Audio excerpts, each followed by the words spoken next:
YouTube classes for your OCS exam, Civil Service Examination, Indian Polity. We had already started on class on schedules. We have also gone up to schedule 3. I have written also whose oath and affirmation are mentioned in the 3rd schedule. Ministers, minister of the states, and also governors, isn't it? And other personalities, and also the candidates who would like to contest the elections. And in about 4th schedule, we should first repeat the sense. 4th schedule. 4th schedule is all about allocation of seats in Rajya Sabha. Allocation of seats in Rajya Sabha. Let me tell you one thing, that in a typical federation like American Constitution, there is equal representation in the upper house. The upper house in America is called Senate, and Senate has 100 members. Each state in America sends 2 members as per the system. But in India, the upper house, I mean the Council of State or the Rajya Sabha, does not have equal representations. It has unequal representation in Rajya Sabha. The larger states means the population, on the basis of population of the states, the representation in Rajya Sabha varies from state to state. You can find Uttar Pradesh has the largest number of seats, that is 31. Odisha has 10 members, and smaller state like Sikkim, Goa and others, they have 1 seat each. So accordingly, the number varies from state to state depending upon its population. And this unequal representation in Rajya Sabha is a non-federal feature. It's a non-federal feature, because in a federation there must be equal representations. So you can also add that example of 4th schedule while describing India as a quasi-federal. Okay, and there are number of seats. So whenever any state is formed, or whenever a state is reorganized into several other states, then the 4th schedule is also amended. So in case of reorganization of state or any creation of new state, there are 2 schedules go under amendment. They are 1st schedule and the 4th schedule. The 1st schedule get the name of the states, and the 2nd schedule get the 4th schedule get amended, mentioning the seats allocated to the state, new state. Okay, that is called 4th schedule. Got it? This is all about your 4th schedule. Now I shall go to the 5th schedule. The 5th schedule. The 5th schedule is all about your schedule areas. The 5th schedule is all about schedule areas in several states. Scheduled areas in several states. There are certain areas which are declared as scheduled areas, certain states. So what is a scheduled area? A scheduled area is declared by the president. Okay? It's declared by the president. And on the basis of concentration of tribal population in the area and the lack of infrastructural development or any other motive behind that, so that can be a possible grounds for declaration of an area as scheduled area. Scheduled areas get special attention by the central government in the budget and in various grants. So with a view to realizing faster socio-economic development in the area, the scheduled areas are undertaken by the central government. They are not exactly the centrally administered territories, but in the administration of scheduled areas, the will of the center prevails over the state to some extent. So these are the several states mentioned in 5th schedule. There are about 10 states mentioned. There are about 10 states considered under 5th schedule, and they are, you can say the Maharashtra and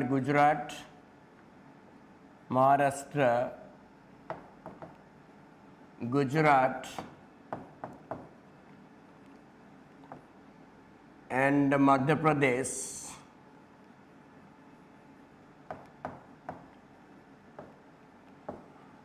Chhattisgarh,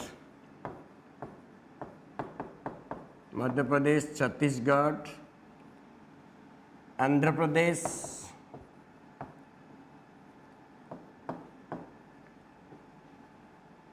Pradesh, Telangana,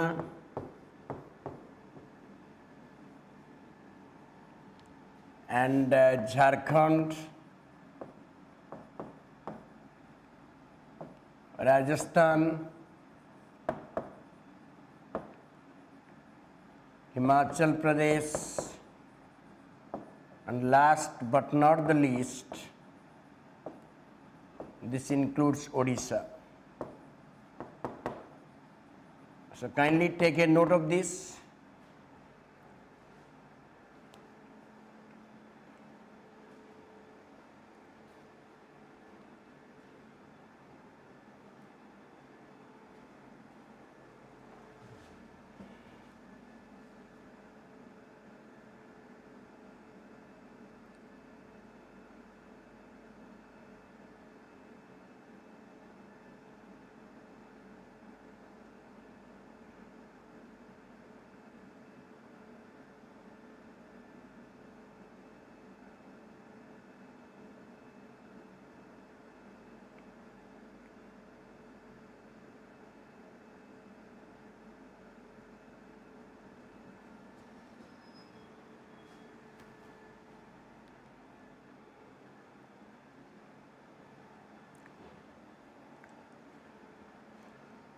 So you will find 10 states in the 5th schedule states, and in Odisha also includes the included in the 5th schedule, and there are about 13 districts which are covered under scheduled areas in Odisha. Okay, in order to know details about Odisha political system, attend our Odisha Polity classes on YouTube or in classroom, said sessions. You will find lot of data. So that is 5th schedules, and that they are called 5th schedule states. Then in 6th schedule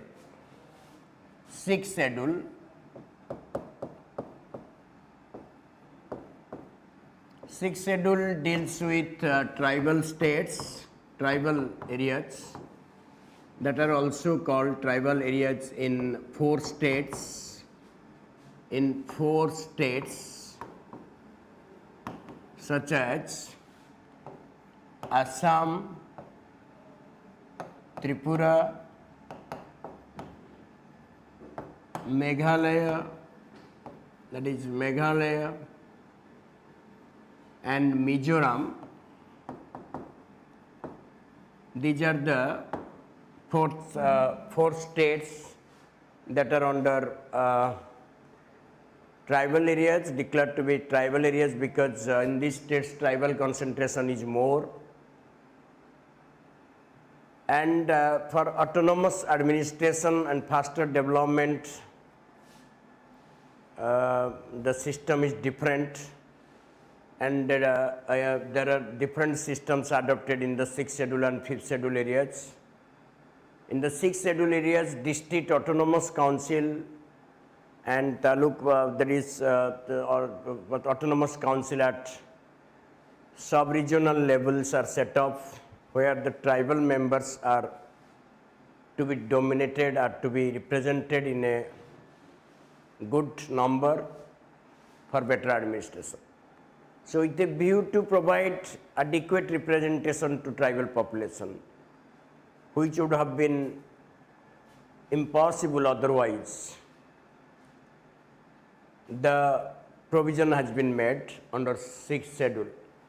So 6 schedules are contains completely tribal dominant states in India, and you know Mizoram constitutes highest percentage of tribe population in the country. So I told you that in case of 6 schedule areas, district autonomous councils are set up, and in case of 5th schedule areas, tribal autonomous councils are set up. In these councils, wider representation is provided to the tribals or tribes of the area, of the state or of the region. That is the view, that is the major objective, provide wider representation. Another thing, that for faster development, for continuous development and speedy progress, socio-economic progress in the regions, these models are adopted. 6 scheduled areas are also also governed by the central government. The will of the central government prevails in this regard. So there are unique schedules. There are unique schedules. Jagdish, good afternoon. Keep watching and give your comments also. Anything you want, because we are giving these classes for civil service examination for UPSC and OPSC.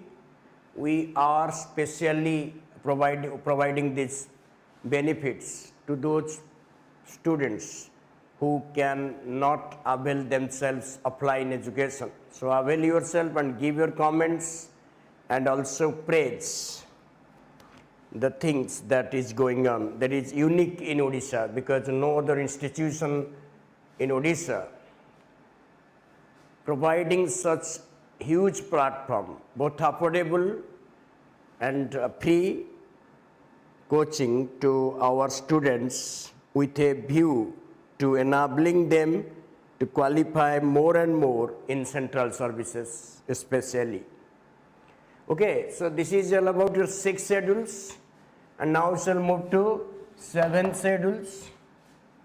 7th schedule is a very important, 7th schedule.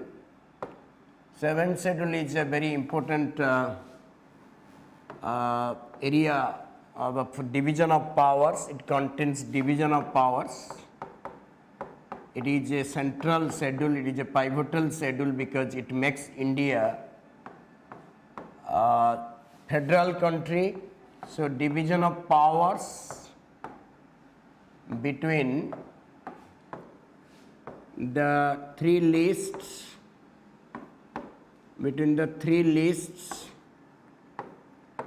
such as union list,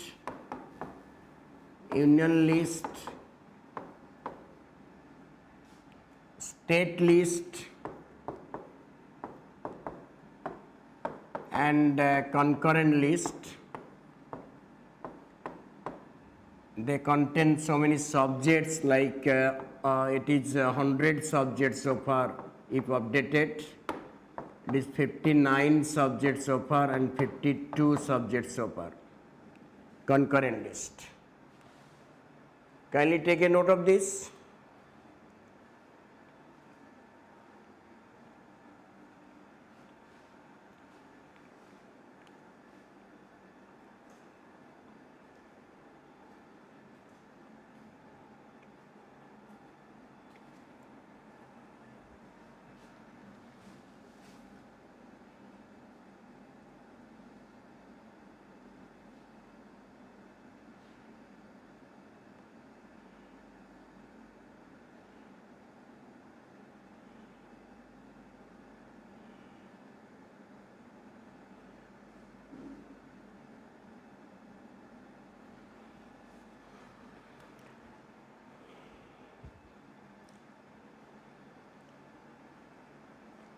Okay, so ये तो list number of subjects that are found and remember that such type of list were also provided in the Government of India Act 1935 in different names like federal list, provincial list and concurrent list,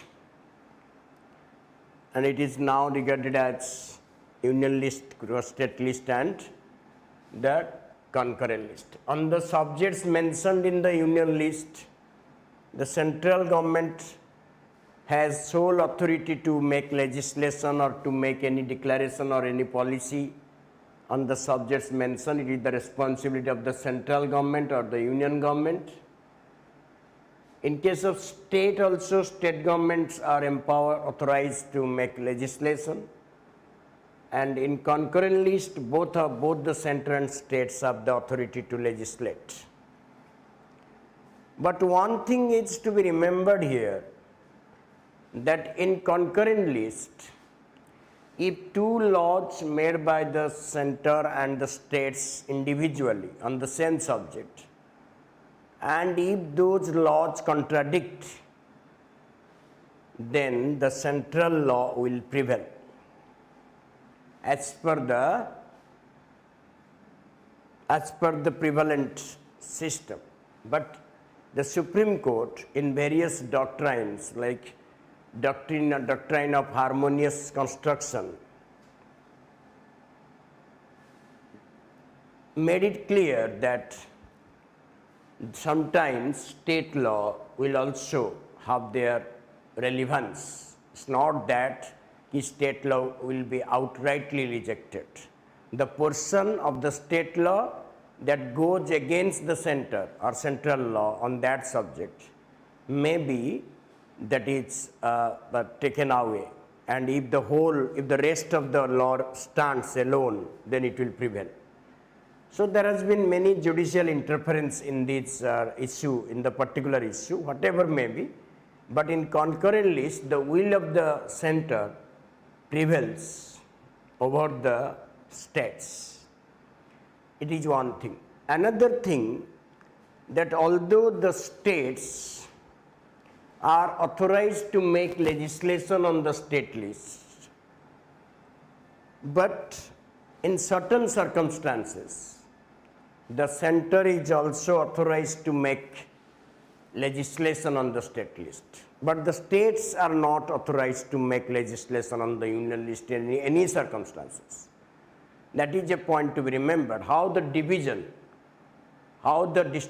of powers between the center, a critical examination, you can have these views that although the state list belong to the state or exclusively belong to the state, but there are certain circumstances where the union government can legislate, can intrude upon the state subjects. Like during national emergency, when national emergency is in operation, when president's rule, when the state is under president's rule. Okay, in certain circumstances, there are various grounds also. We shall discuss it in detail in center-state relation chapter. For the timing, remember that in certain circumstances, state can make. In emergency, during president's rule, and if Rajya Sabha passes a resolution to this effect under Article 249, and if the states make a request, two or more states make a request to frame a common legislation on any subject in the state list, then the parliament is authorized to make legislation. So state union interference, federal interference in the state list is strange in a classical federation, but it is there in India. Hence we are called a quasi-federal setup, not a completely federal or a classical federation as it is prevalent in America. Got it? So we shall discuss more about it in the due chapter. For the time being, remember these points. That is 7th schedule. Then we shall come to the 8 schedules. The 8 schedules. 8th schedule. 8th schedule.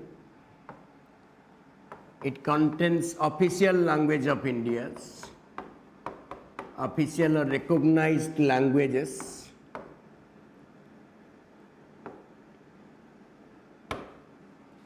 Originally means in 1950, there were 15 languages.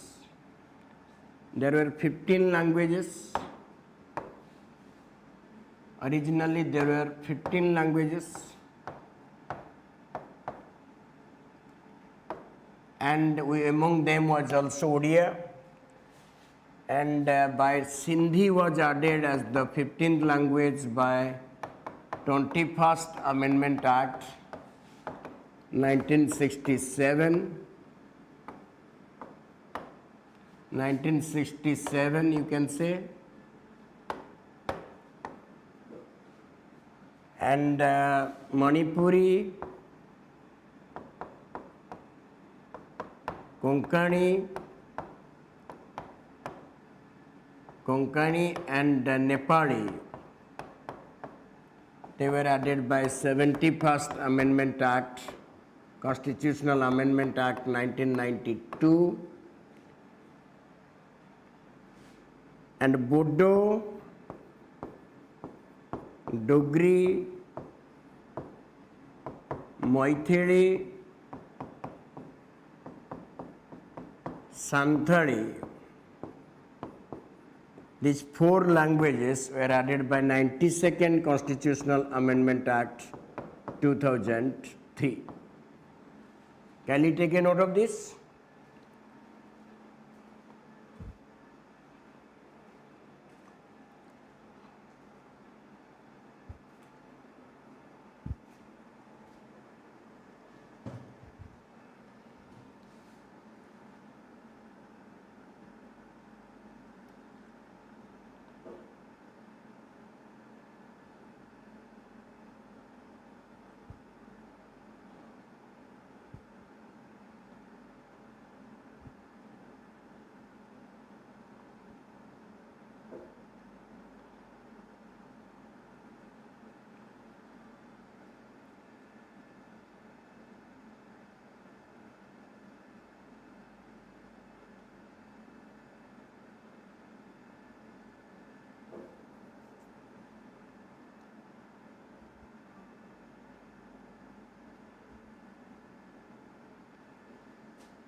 Okay? That is all about your languages, and also remember there are several languages, 14 languages, Assamese, Hindi, Urdu, there are prominent languages. Go through the languages also. Odia was one of the 14 languages, and major languages like Rajasthani and other languages are not included because there are about 211 major languages in India according to 2011 census. Only 22 languages have been given constitutional recognition. One thing. Another thing, that Oriya became Odia. Oriya became Odia.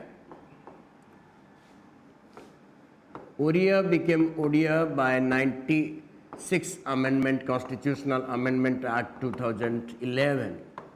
That was a change made in the letters ORIYA that became ODIA.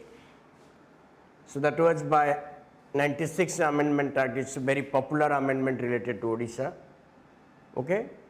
If any language is to be included in the area, in the schedule, then it will be done by an act of parliament.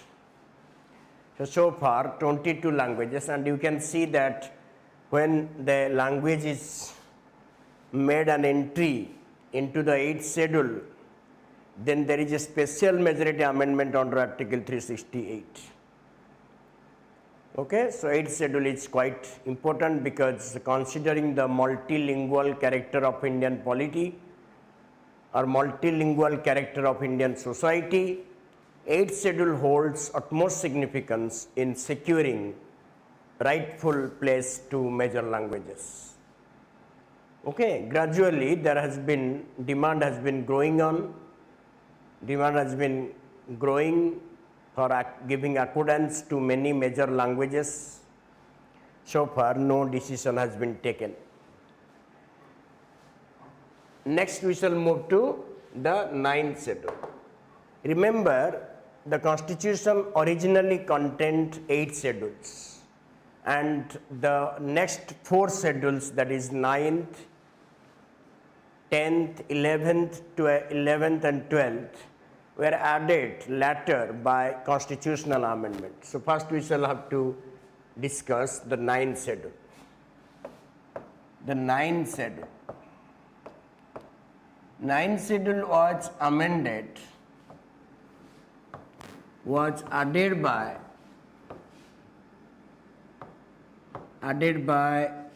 First Amendment Act, First Constitutional Amendment Act 1951. 1951.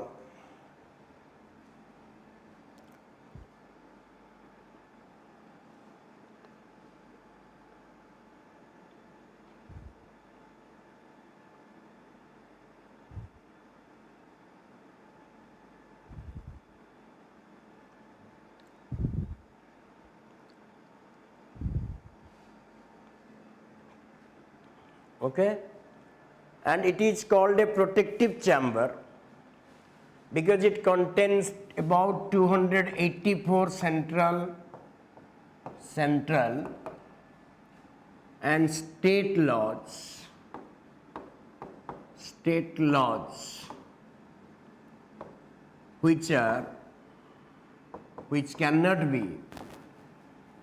which cannot be brought under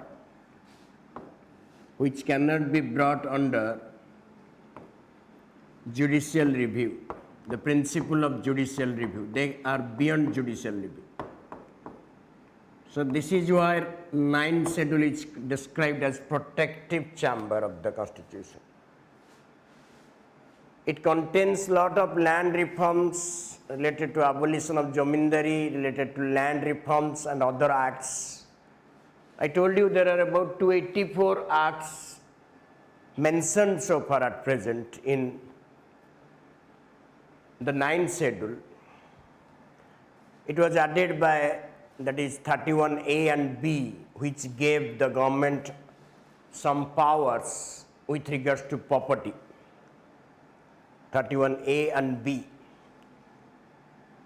And this was added by First Amendment Act.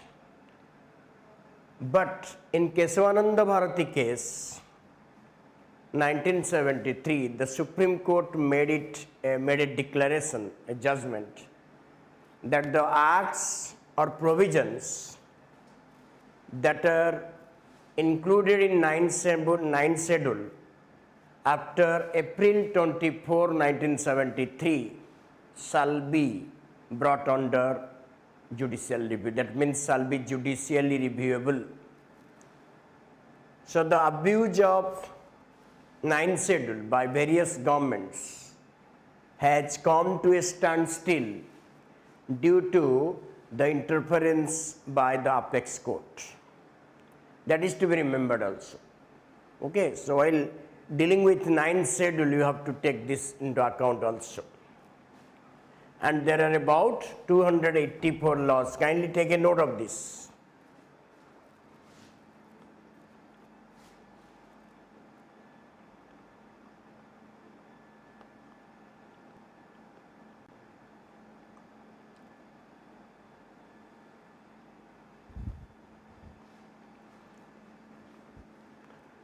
Okay, so these were added by 31A and B, which gave some discretionary powers to the central government and state governments while dealing with regards to property, for land reforms and for abolition of Jamindari system. But other acts are also there a part. There are not only central laws but also state law like Tamil Nadu Reservation Act.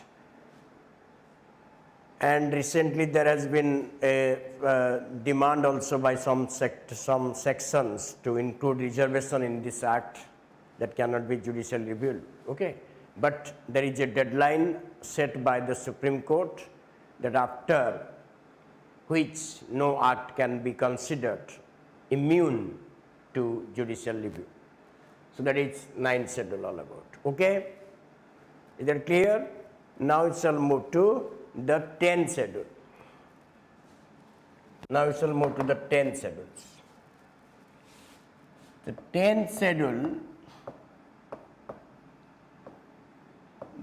schedule, was added later by the 52nd Amendment Act, 52nd Constitutional Amendment Act 1985, and it was during the Prime Ministership of Rajiv Gandhi. And obviously 9th schedule was added by the first government, Nehru government. And this 10th schedule contains anti-defection provisions, anti-defection laws.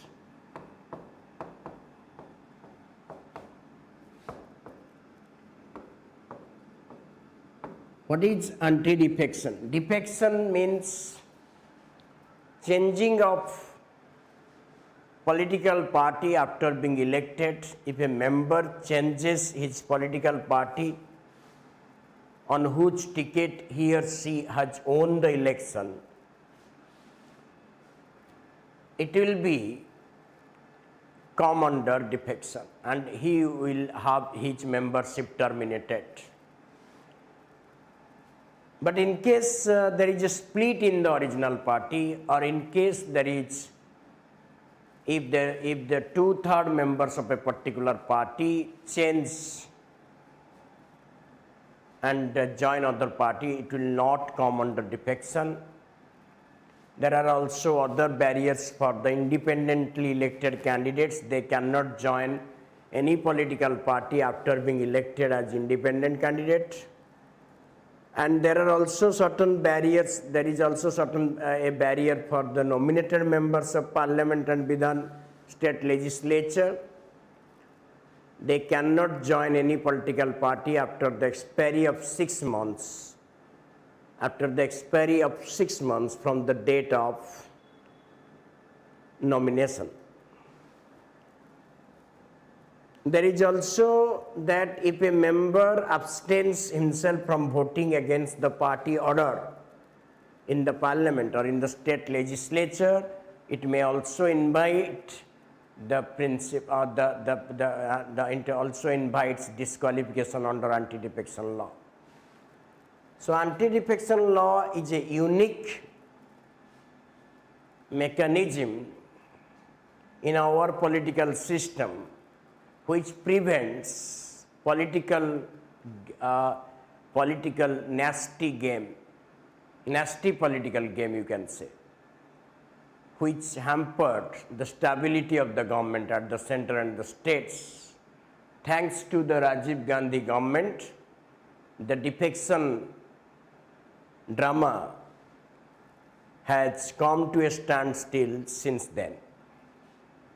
So this is called anti-defection law, and that can be provided in Article 102 for the Parliament, the Commander, and in Article 191 for the state legislature. That is 10th schedule. Is that clear? Now we shall move to the 11th schedule.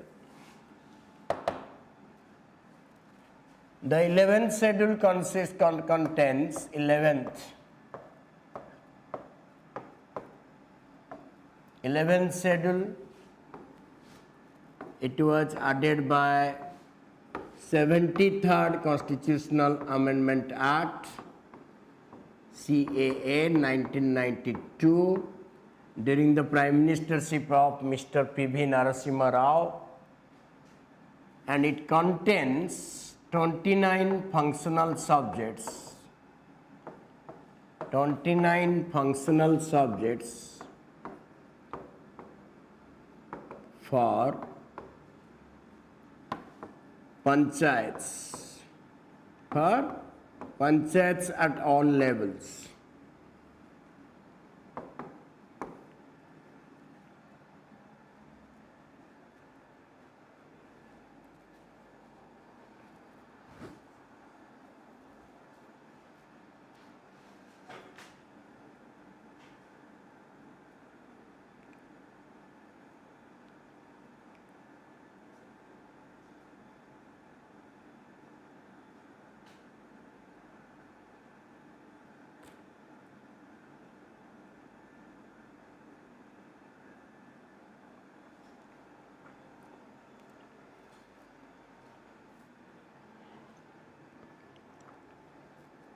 So you understand, by functional subjects means the operational subjects for panchayats who can make law, because the state legislature are directed to devolve these powers to the panchayats under 73rd Amendment Act. And there are various subjects on this. There is primary education, irrigation, agriculture, community centers, both the different types of subjects are there. We shall discuss when you come to this chapter. So there are 29 functional subjects in this schedule. It is a specific schedule meant for panchayats. And if you consider 12th schedule, the last schedule of the Constitution, it was added by 74th Constitutional Amendment Act, 1992, during the Prime Ministership of P.V. Narasimha Rao, and it contains 18 functional subjects. You got it? 18 functional subjects. There is also the urban amenities, water supply, crematoriums, burial grounds, street lighting, different types of functions are assigned to the panchayats. There is 18 functional subjects. And the same was amended under 74th Amendment Act 1992. Both these amendment acts came into effect in 1993 also. Please take a note of this.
Okay.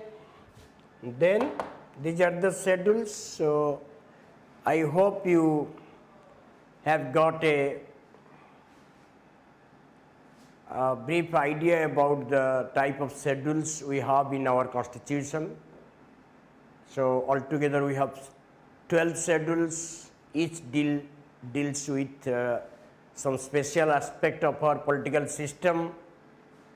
The first deals with the names of the union and territories. The second deals with the salaries and allowances. Third deals with the oaths or affirmation. Fourth deals with the seats in Rajya Sabha. Fifth deals with the scheduled areas in several states. And sixth deals with the tribal areas in 4 states. Seventh deals with the division of power. Eighth deals with the languages. Ninth deals with the that is land reforms and agrarian laws and others. 10th deals with the anti-defection, and 11th with the panchayat list. 12th with the municipality list. These are 12th list or municipality list. They authorize the 12th schedule authorizes the municipality to act upon those 18 functional subjects, if I exactly return to it. Okay, so these are the major schedules. Kindly remember the schedules as you are going to be part of the system. You must have an idea the schedules of Indian Constitution. Kindly have a practice on that and try to remember, because very easy to remember. Then we shall focus on the parts of the Constitution. Parts of the Constitution.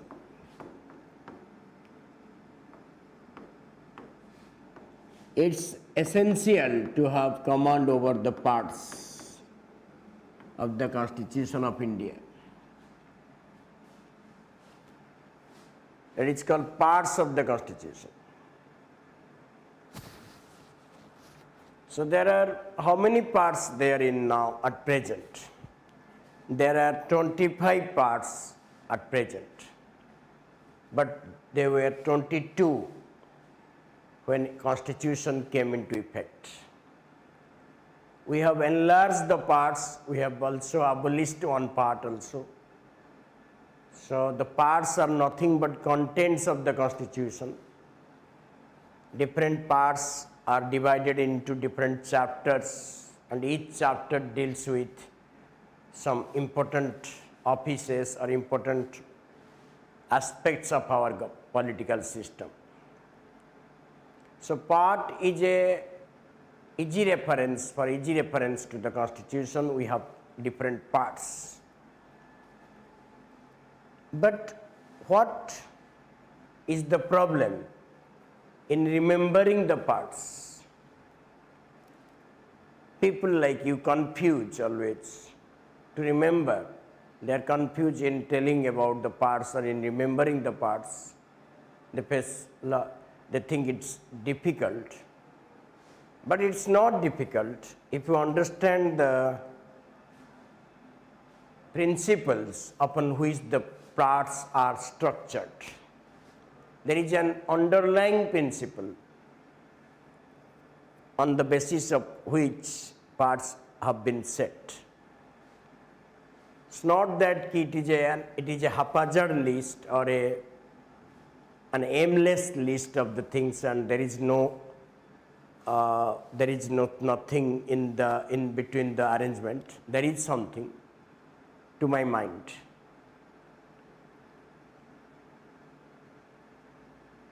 Parts of the Constitution, and Constitution is all about the state, and the state is a political association. The state is nothing but a political association. It requires, modern state requires population, territory, population, government, and sovereignty. There are 4 elements of a state. If we see through it, or if we see it through political mirror. So there are four basic elements of a modern state to be set up.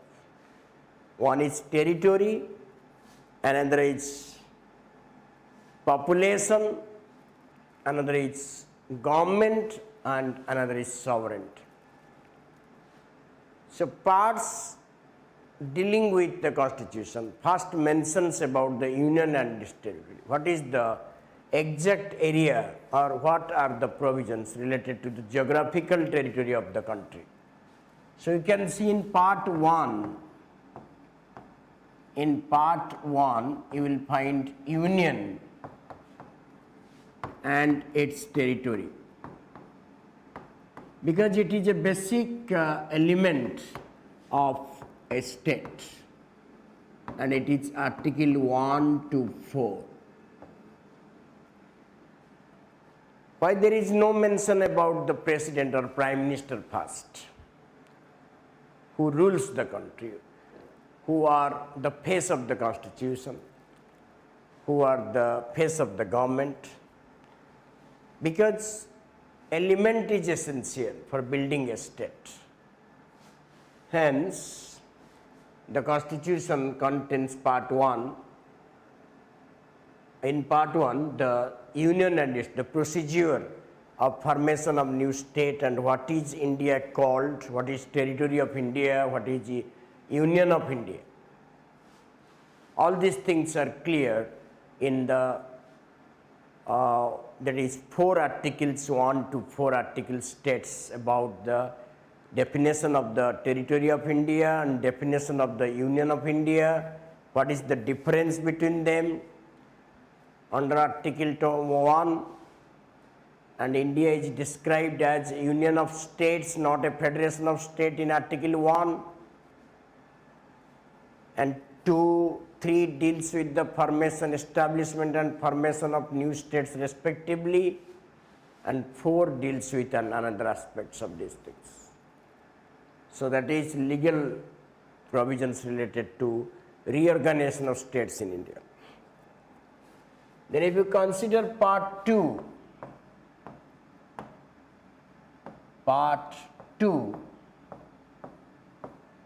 it is citizenship. And citizenship is mentioned in article 5 to 11.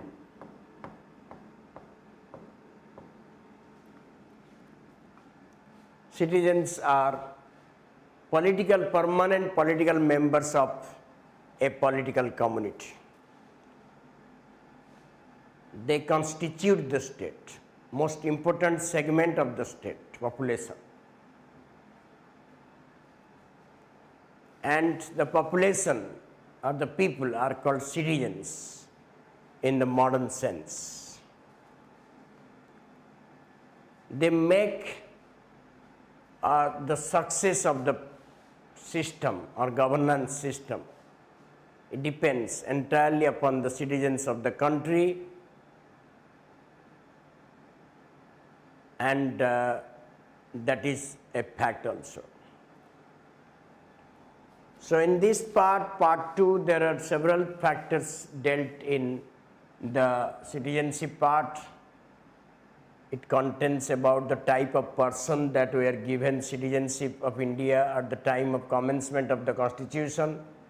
It also authorizes the parliament to regulate provisions with regards to citizenship. It also gives constitutional recognition to a citizen of India, that is citizenship by law. We will have more information, more discussion on this chapter at right time. For the time being, remember the parts also. So when there are people and territories, people may also want rights, part 3. Because rights are ornaments of a democracy. The more human rights or the more essential rights are provided by the constitution, the more chance chances are there for the success of the democracy. Rights are ornaments in a democracy. People cannot share or people cannot be interested in securing the citizenship of a country unless they are convinced that they will live a comfortable life, they will lead a comfortable life living in the country. So as India has adopted indirect democracy, there are a lot of provisions added for the rights, security of the rights of the people. So part 3 is a unique and a lifeline of our constitution. We can say that it contains fundamental rights of the people. Not only of the people of India, but also people who are guests in India or foreigners in India, they also enjoy certain fundamental rights, and it is contained in 12 to 35. So fundamental rights are political rights provided to its citizens by the state. That are called fundamental rights. And apart from fundamental rights, there are also some social and economic rights.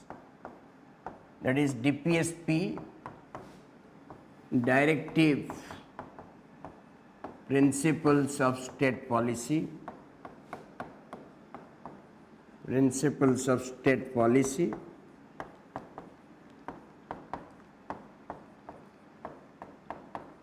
that is Article 36 through 51. And apart from rights, there are also certain duties of the citizens. Part IV, that is fundamental duties. Fundamental duties, that is Article 51A. Kindly take a note of this.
Well, so there are 4 parts we have already discussed, and it is your part IB.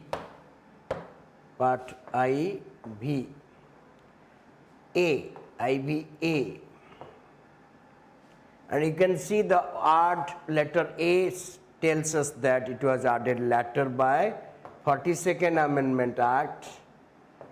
There was an amendment, 42nd Constitutional Amendment Act, that added this part. It was not there, it was later included as a part of the Constitution.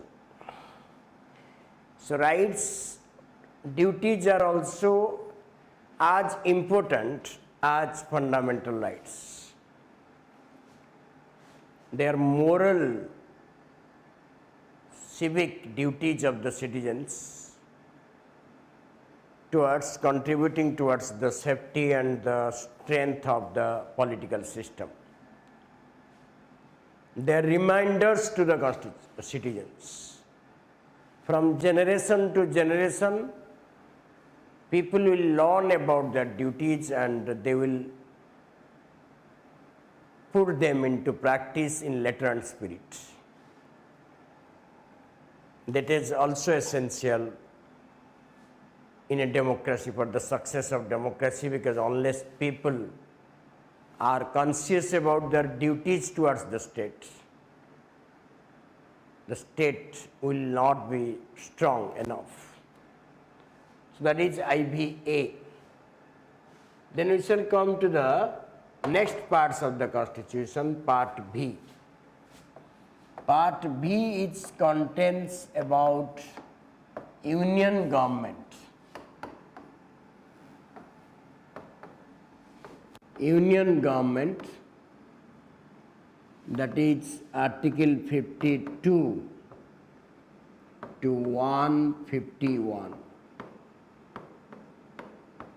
Article 151. This is a long part dealing with the branches of union government, that is executive branch. Executive like President, Prime Minister, Council of Minister, Attorney General are found between 72 to 78. And legislature part dealt with 79 to 122. And the Supreme Court, Judiciary, dealt in 124 to 147, and the CAG, Comptroller and Auditor General, dealt in 148 to 151, and Article 123 that is left out. Article 123 the legislative powers of the President, that is ordinance making power. Legislative powers that are called legislative powers of the President. Kindly take a note of this.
Okay, so have you taken the note of that?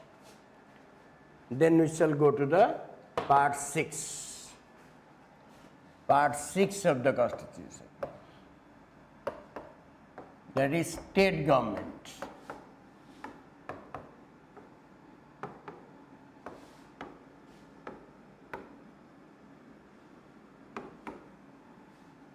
It is contained in Article 152 to 237, and it's also divided into various chapters like executive, the governor, the chief ministers, the council of ministers, and advocate general.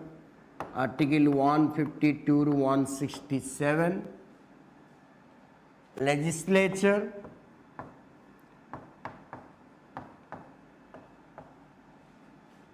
168 to 212, and the High Courts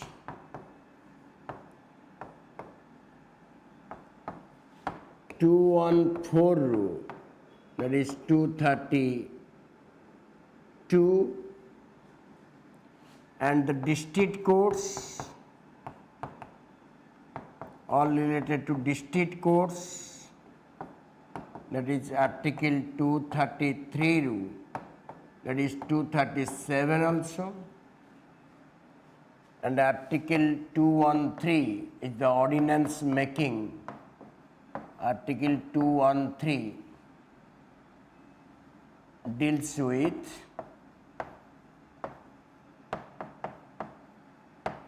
the legislative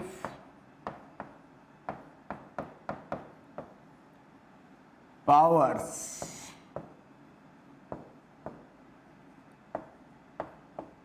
of the governor.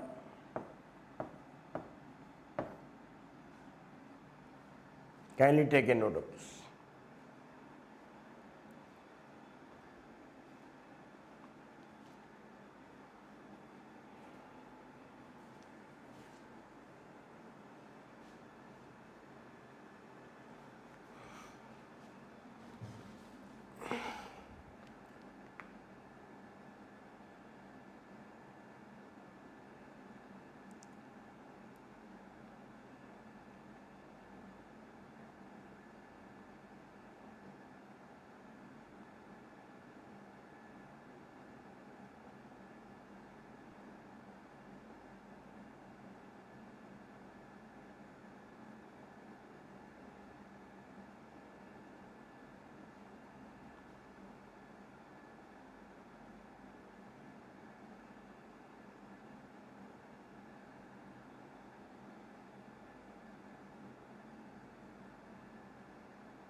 Okay.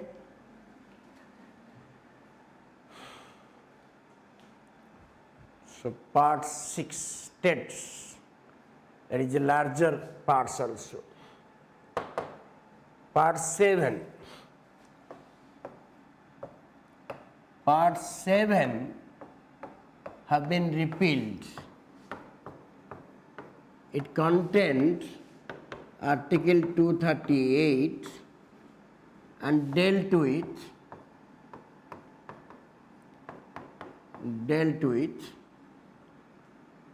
that is, you can say, princely states or part B states.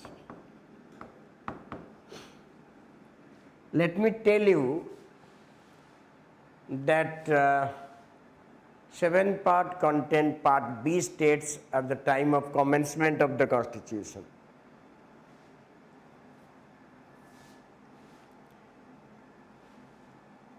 And that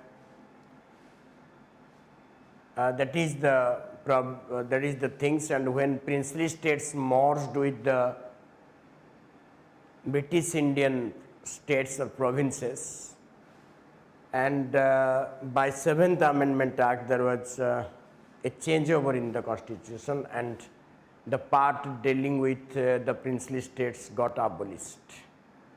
So it was abolished by repealed by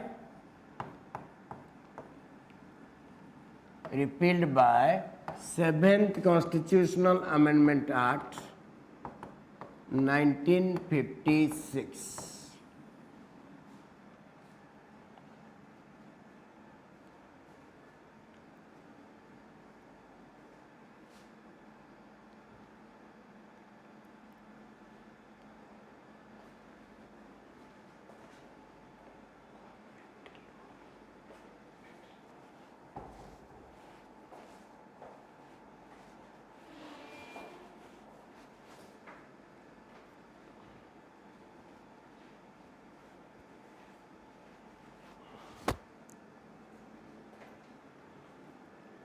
Okay, so it was repealed by,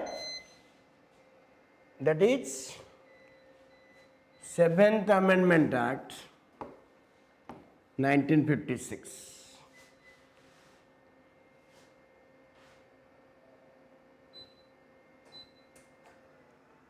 Okay, then part 8. Part 8. Part 8 deals with union and territory, union territories.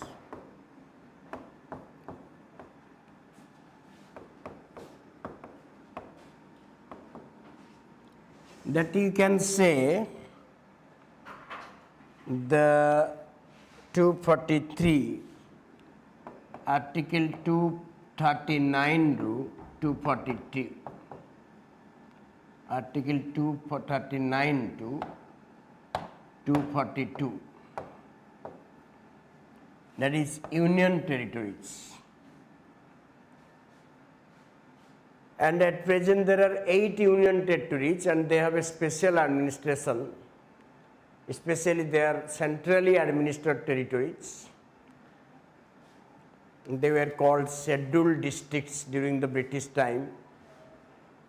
Now they are called union territories. So they have a different type of administrative system is implanted in the union territories. Hence the specially dealt with union territories part 8. Then part IX, that is Panchayat Raj institutions, PRIs. Panchayat Raj institutions.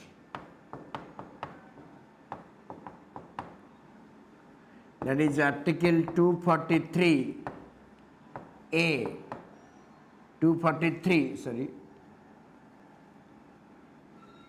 to 243O.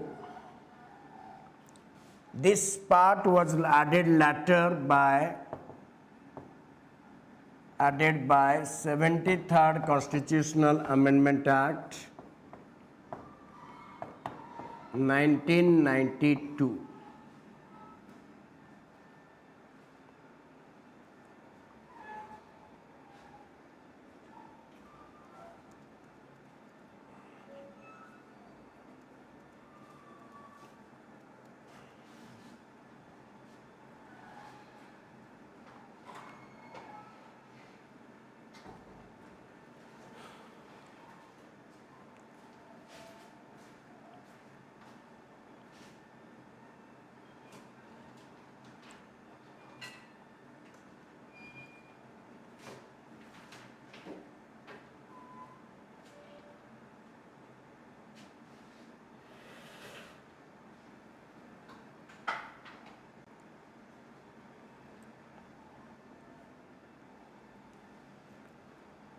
Okay, so that is part X, but the IX was there in the original constitution. It contained a separate provision for Andaman and Nicobar. It was part D states at that time, but it got abolished by 7th Amendment Act 1956. Yes, and later added by 73rd Amendment Act 1992. Okay, now part IXA. Part IXA. Part IXA deals with municipalities, and it was not there. It was added by 74th Constitutional Amendment Act 1992. This part was added later. So part IX and IXA deals with the local self-government, both panchayats and municipalities. These are grassroots level democracy. So after the constitutional status to PRIs and municipalities by 73rd and 74th Amendment Act 1992, India has turned into participatory democracy. From representative democracy to participatory democracy, India has traveled or marched a long passage in the time, in the corridor of time. Today, panchayats and municipalities experience popular participation at the grassroots level. More and more autonomy is being demanded by and also recommended by various commissions from time to time, because Panchayati Raj and municipality is a reflection of democracy.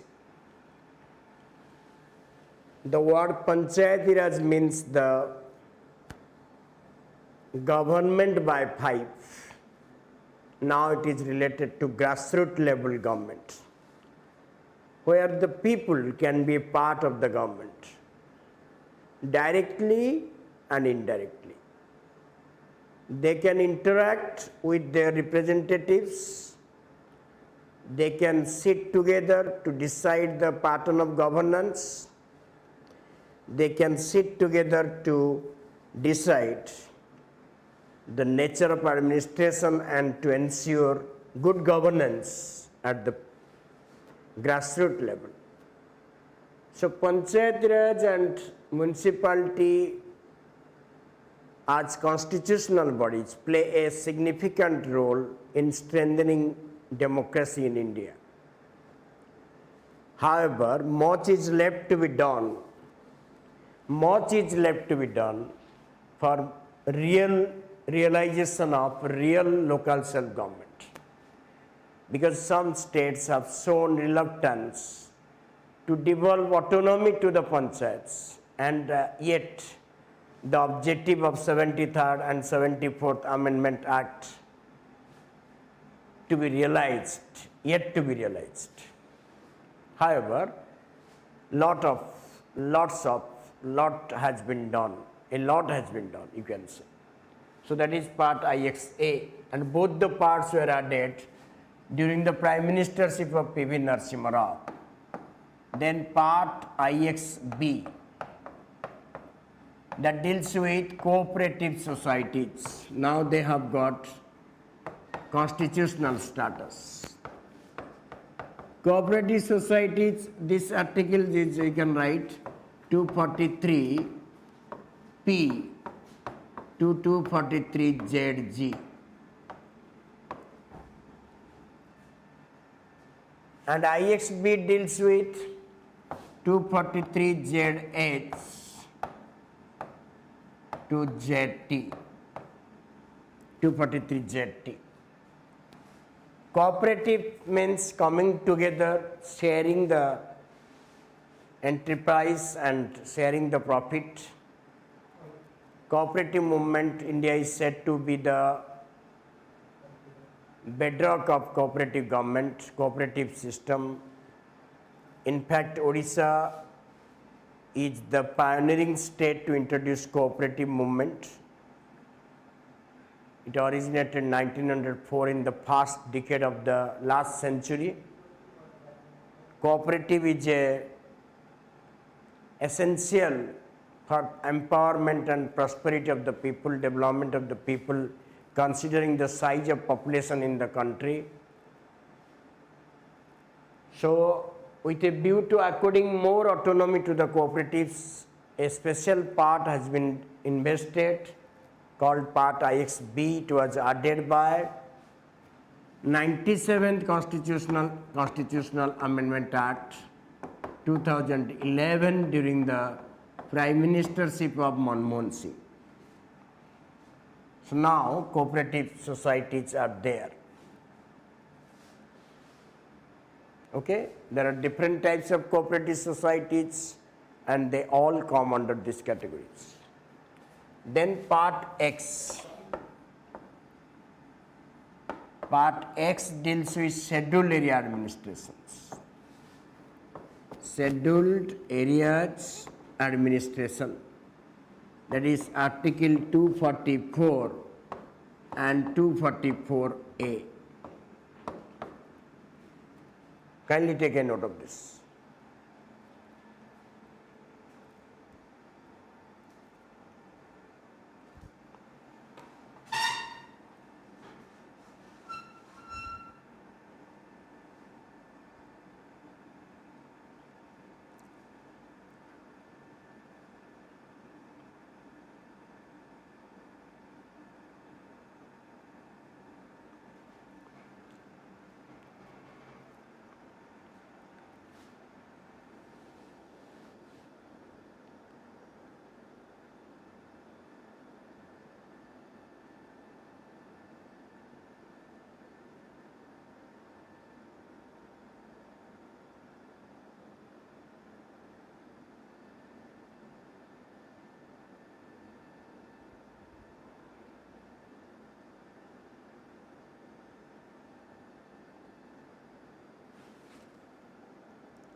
So I told you about the scheduled areas administration in the 5th schedule and 6th schedule.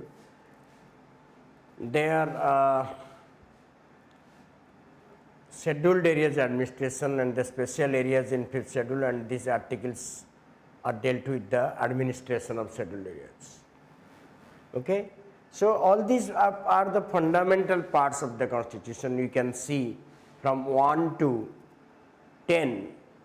There are about 12 parts or 13 parts, you can say, and one part is omitted, that is 7 parts. So there are 12 parts, live parts in the Constitution dealing with different fundamental aspects of the modern state or Indian state. Okay, so do remember that there is a sequence in this, in the arrangement of the parts. So have a command over the parts by learning the relationship between the position of each part in the Constitution. Okay. Now we shall move to the next part of the Constitution. Part XI. Part XI deals with center-state relations. In a federal country like India, center-state relation is one of the sensitive issues. It is 1245 rule, Article 263 contains center-state relations. And in this part, up to 255 is about the legislative relations. There are 2 types of relations mentioned in this part, and another is executive relations.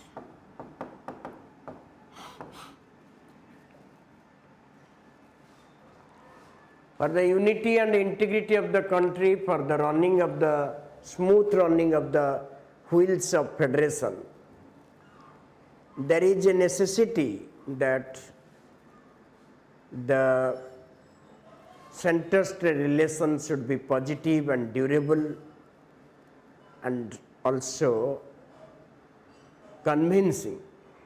Many commissions have been set up on this issue particularly. There are major commissions like R.S. Sarkaria Commission of 1983 and M.M. Punchi Commission of 2007 have dealt with the matters extensively. So this issue are dealt in a well elaborated manner in the Constitution to avoid conflicts between the partners of federation. The center and state requires to be should go in hand for smooth running of the federation. So that is center-state relations. Then part XI, finance, property and others. That is, you can say 264, Article 264, part XII, 12, and to Article 300A, that deals with finance and parts. Please take a note.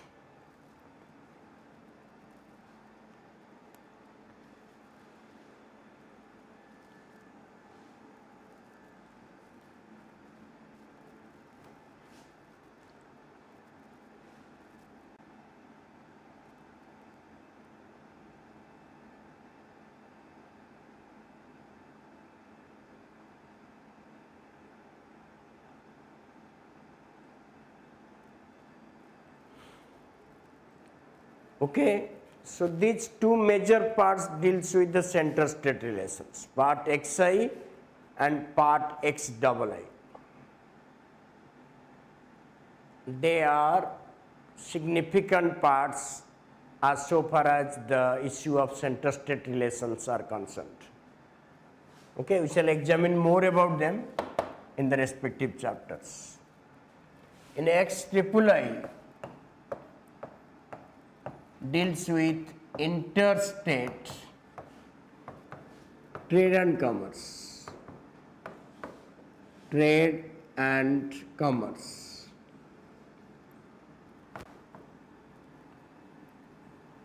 It is dealt with Article 301 to Article 308.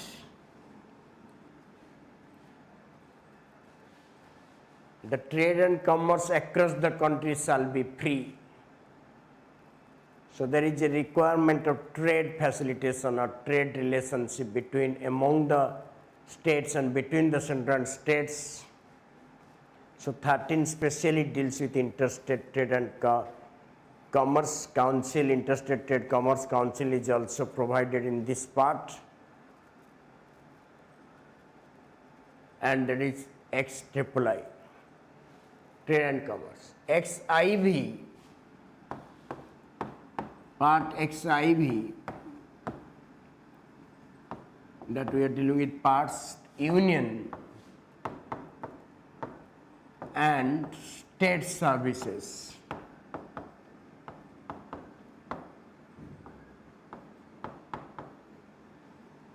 That is Article, sorry, it is not 308. It is 307, Article 308 to Article 323. Union and state services.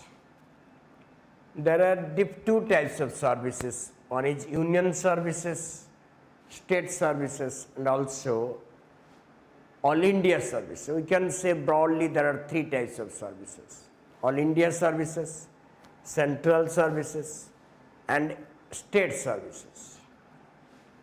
All these are regulated under this part. And also the highest recruitment agencies like the UPSC,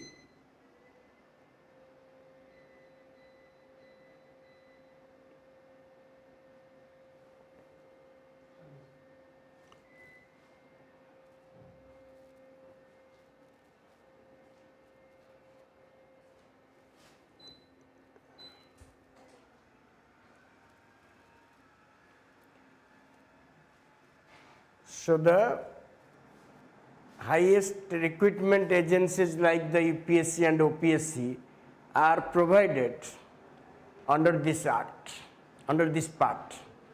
Article 315 basically deals with the establishment, power and function of the UPSC and OPSC. So there are union and state services. State services. The union and state services. Okay. Next, X15. X15 deals with elections. X15 deals with election, that is Article 324 to Article 329A. And you know election is a blood in the body politic. Without effective, free and fair election, democracy is a nullity. Democracy is a nullity or is meaningless. Hence the Constitution provides special chapters, parts for elections, Election Commission of India and other things. That is 329A, that deals with the Election Commission of India. And if you consider the other parts like XVI deals with special provisions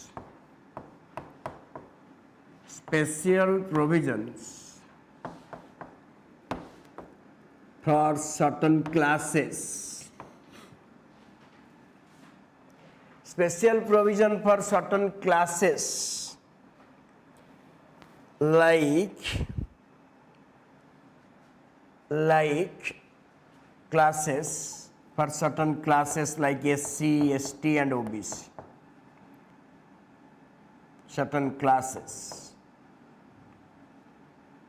And these are mentioned under 330, Article 330 to Article 342. That is 16 part, XVI. It is a unique part of the Constitution because it confers special rights, special institutions for the interest of the scheduled caste, scheduled tribe and other backward classes. Because India is a country with a huge percentage of population living under as backward classes. For their empowerment, for their development, for their socio-economic prosperity, certain provisions must be there. So that is Constitution XVI, certain classes. Okay?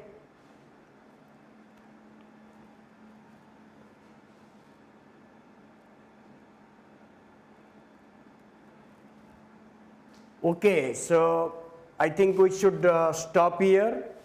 In next class we shall continue from the rest of the parts because we have another parts like about, you can say how many parts? 6 parts are there. We shall also have a special discussion on these parts, special provision for certain classes. Do watch it later and you have good views later we are seeing. So give your constructive comments because it's not meant for general examination, it is exclusively meant for civil service examinations. So those who are interested in appearing civil service examination may watch this and also have their views. We shall upgrade it. Okay? So thank you very much for watching us. We'll be happy if you feed your rightful feedback into the comment box. Thank you very much.